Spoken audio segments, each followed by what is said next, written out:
Juliana, queria começar te perguntando exatamente o que explica esse cenário ainda de bastante resiliência do mercado de trabalho norte-americano e também uma pressão que ainda não veio, né, principalmente desse tarifaço de Donald Trump no mercado de trabalho, seja para o bem, seja para o mal. O que explica exatamente esse cenário hoje que a gente vê nos Estados Unidos? Sim, exatamente, Vitor. A gente tem visto um mercado de trabalho americano extremamente resiliente, apesar de que os dados divulgados hoje, eles vieram levemente abaixo do esperado, mas ainda assim são números relativamente altos.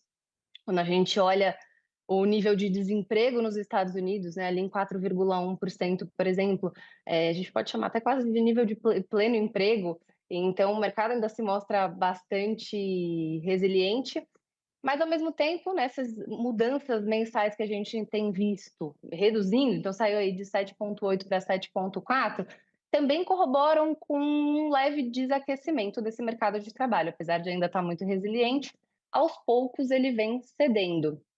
Então, obviamente o Fed, ele está olhando para todos esses dados com bastante atenção, porque você o mercado de trabalho, ele é extremamente importante na visão do Fed, né, a gente não pode esquecer que o Fed ele tem um mandato duplo, ele não olha só para a inflação como acontece aqui no Brasil. Então, o mercado de trabalho, ele é muito importante e ele é sempre levado em consideração em decisões de política monetária, uma vez que a gente tem um mercado ainda assim resiliente, mostrando uma leve desaceleração, isso faz com que o Fed mantenha ainda um posicionamento mais cauteloso com relação a uma possível queda de juros, que é o que o mercado, né, vem esperando. Enfim, o próprio presidente americano, Donald Trump, tem batido muito nessa tecla de reduzir a taxa de juros o quanto antes, mas com esse mercado de trabalho ainda resiliente, fica um pouco mais difícil, porque você tem um outro lado, que é a inflação, que também é tão importante quanto, e essa inflação, ela está acima das expectativas do Fed, ali dos 2% do Fed, e agora que a gente está começando a ver o impacto também das tarifas. Então, no mês de junho, a gente teve uma surpresa negativa ali dentro dos dados de inflação, e provavelmente nesses próximos 2, 3 meses a gente ainda deve ver uma inflação para cima, né, ainda pressionada por conta das tarifas que saíram. Então, o Banco Central americano acaba tomando essa postura mais cautelosa devido a todo esse cenário. É interessante você trazer, Juliana, esse duplo mandato do Fed, né, que, diferentemente do Brasil, como você disse, também tem que prezar pelo desemprego, né, pelo controle exatamente desse cenário nos Estados Unidos. E aí eu queria, né, avançar exatamente nessa discussão com você. Há muita pressão por parte do presidente Donald Trump sobre Jerome Powell.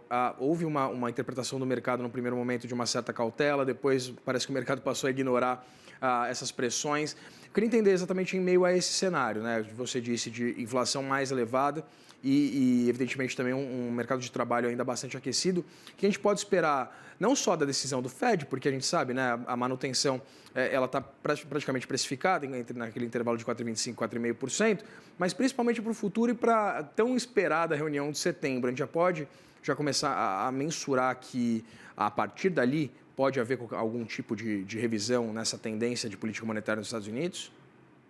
Olha, o mercado, Vitor, ele tem criado realmente uma grande expectativa para a reunião de setembro. É o que você comentou. Para essa reunião dessa semana, a manutenção ela é basicamente garantida. Dificilmente você vai ter algum movimento diferente, mas a gente tem ali alguns representantes do Fed que podem ser dissidentes nessa decisão. Então, você começa a ter alguns representantes já falando em quedas de taxa de juros, né? E o Jeremy Powell, ele tem um posicionamento bem firme aí com relação a todos esses pontos que eu comentei, né? Então, quando você tem um mercado de trabalho ainda sólido e uma inflação que ainda pode surpreender negativamente, ainda pode vir a sofrer o impacto das tarifas, essa cautela ela acaba fazendo muito sentido e ele prefere, né, segurar os juros onde estão do que descer mais cedo do que devia e depois ter um retrabalho de subir esses juros no futuro, enfim, ter uma inflação descontrolada. Então,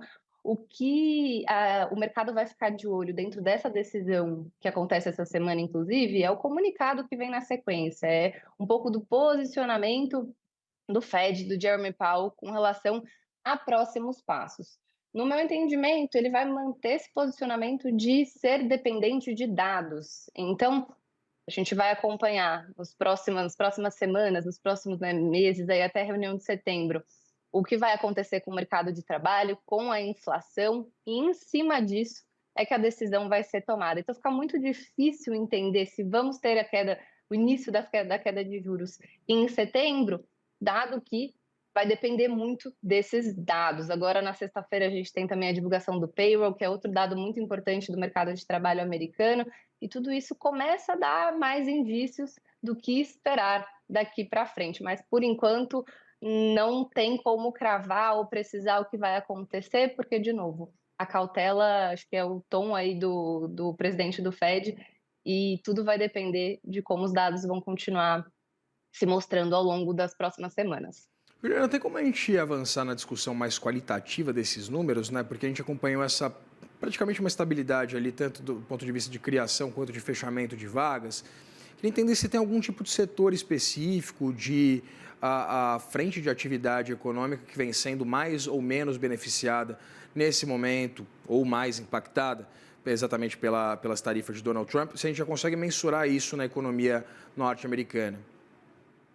Você tem, por exemplo, até os PMIs recentes, né, que falam ali com gerentes de compras, você tem um setor de manufatura já com um pouco mais de receio e medo do que vem pela frente, obviamente, né?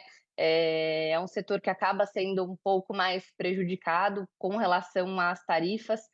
Serviços, né, tem performado um pouco melhor, o PMI ainda veio relativamente positivo, acima de 50, que é ali o limite, então você começa, né, a ver até setores específicos, enfim, segmentos que têm mais impacto das tarifas sofrendo um pouco mais.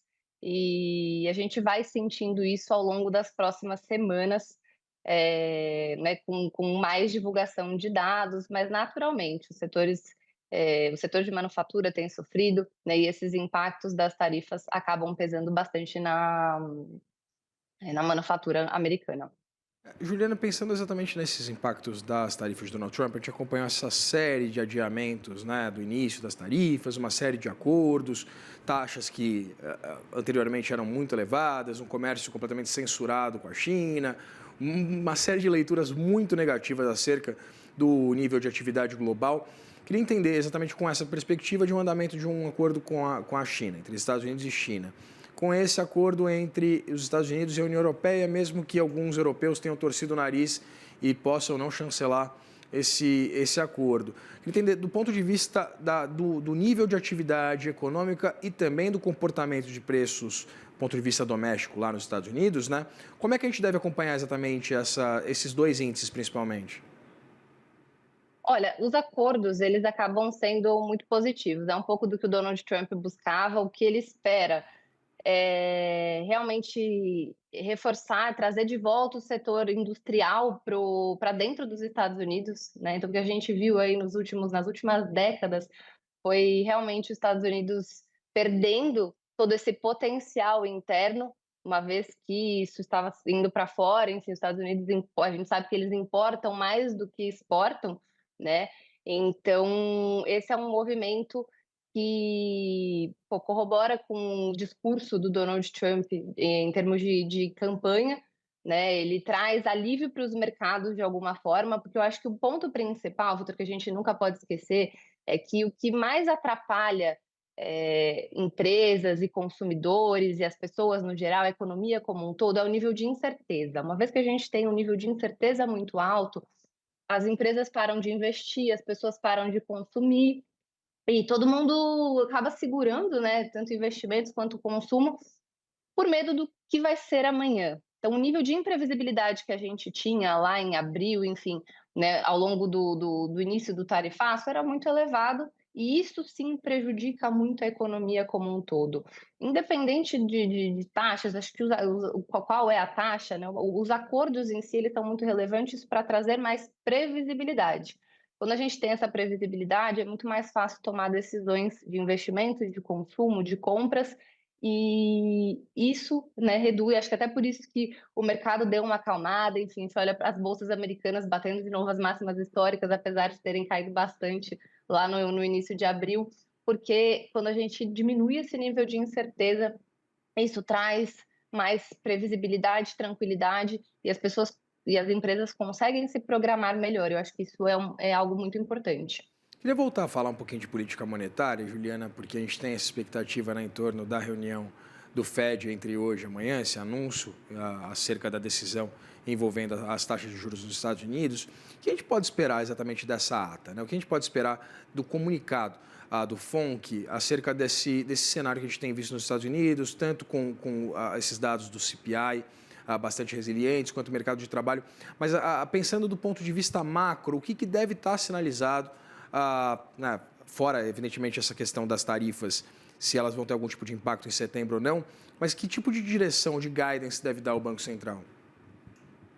Olha, como eu até já comentei, Vitor, acho que vai continuar dependente muito de dados, né? Então, você tem ali alguns representantes do Fed já com a visão de que essa taxa de juros precisa começar a cair em algum momento, porque apesar do mercado de trabalho ainda estar resiliente, como a gente comentou, né, ele mostra já sinais de desaceleração, mesmo que pouca, mas já mostra esse sinal de desaceleração. Então, você tem representantes que acham que trazer a taxa de juros para baixo vai fazer com que você aqueça de novo a economia, né? Enfim, evite que esse mercado de trabalho desaqueça muito e, enfim, depois você perca aí o timing para fazer esse ajuste, acaba piorando muito esse cenário, e eventualmente volte a se falar em recessão. Acho difícil, mas, né, sempre é um ponto relevante para ficar de olho. Mas, por outro lado, como a gente viu, a gente está vendo pressão na inflação, e mesmo com essa previsibilidade das tarifas, enfim, o que ainda não se sabe realmente é qual vai ser o impacto real dentro da inflação, e se esse impacto ele vai ser de curto prazo, uma inflação temporária, ou uma inflação um pouco mais persistente. À medida que a gente vai tendo os acordos, eu acho que, de novo, isso traz mais previsibilidade e tranquilidade, e torna o discurso de que a inflação passa a ser mais temporária, né, então não tão persistente, mas factível.